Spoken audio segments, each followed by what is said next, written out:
At Octopi, we understand that data sometimes need manual intervention, and that's why we create tools for users to be able to do that if needed. Hi, my name is Al Delcy and I'm a software engineer at Octopi. We've made a few changes. In our yard, for example, you can notice that we have a little warning that says that we have 2 floating containers. And if we scroll down, you will notice that we do have 2 floating containers in our yard.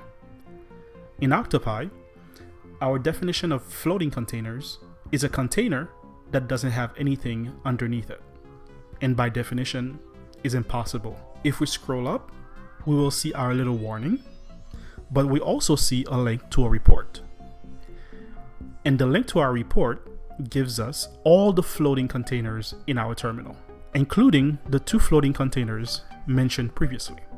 Our report has our container numbers, our container yard, the yard slots, and the size of the containers. If we go back to our yard, we can now go down to the containers that are floating and fix the data.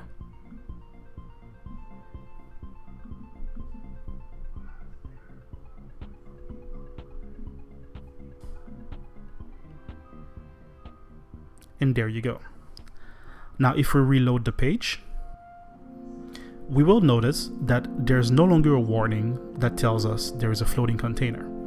And if we check our report, we will notice that this yard is no longer visible in our report.